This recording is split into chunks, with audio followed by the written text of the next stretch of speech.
This style look complex, but once you understand the drafting logic behind it, it becomes very simple. Today, I'm breaking down this luxury drape overlap dramatic curved lapel, the batwing sleeve structure, and how the overlap closure works. From here, we rule out the starting point, okay, which is the straight line on top of the pattern paper. Okay, moving on, we are going to mark out 4 inches from the beginning, 4 inches round the full length of your bodies. From here, we measure 4 inches to the down part, okay, and then connect a straight line together like this.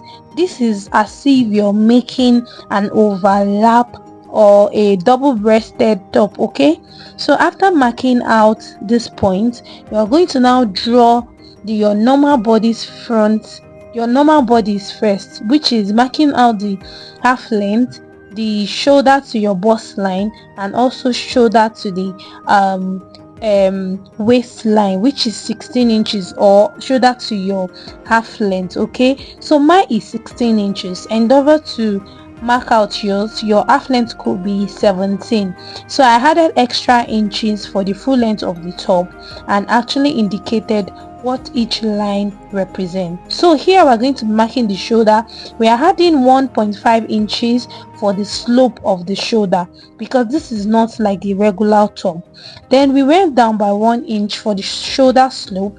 Then our armhole is normal armhole with addition of 1 inch or 1.5, so I'm making use of 1.5 in addition for the blouse. Okay, so we got the midpoint of the armhole, then come in by half an inch and connect our armhole together like this. Okay, so moving on, we are going to start by measuring the neckline of the bust. So measure 3 inches depth, 3 inches width, and 9 inches depth. Okay, that is the V neck we are using at first. Okay, so from there now we'll mark out from the upper side of the shoulder.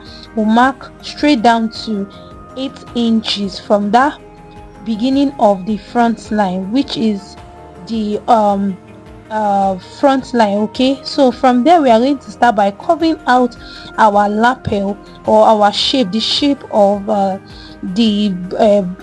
the top itself. We'll mark out the shape like this from the neckline that you already cut out to get the accurate shape of the blouse. Okay, from there you're going to move ahead to carving out from your shoulder point to your bust line, then went in to the neckline a bit, then also came out from the bust area to the waist area. Okay, from there we are going to be measuring our normal body's measurement divided by 4. Then allowance we are using, please endeavor to use 3 inches. I made use of 2 inches, but on the fabric I later make use of the 3 inches. Okay, this is not like a regular blouse. This is actually need to be a little bit free on your body, so the measurement you're using is 3 inches in addition for the front line. Okay, and that is where we move ahead to cutting out this pattern paper. I hope you understand what I did.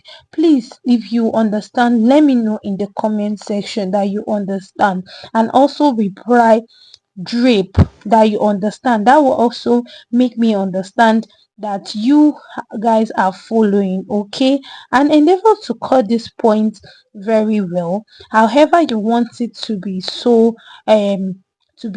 obvious. You have to cut it and make sure you indicate what you want. Okay, and this is back length, and I'm so sorry I wasn't able to capture the back length. This is the normal back length, and when cutting out the front, endeavor to cut not unfold. You cut it pieces. We're having 2 pieces, so you're going to be cutting out when it's open. Okay, so see you guys on my next video. Bye.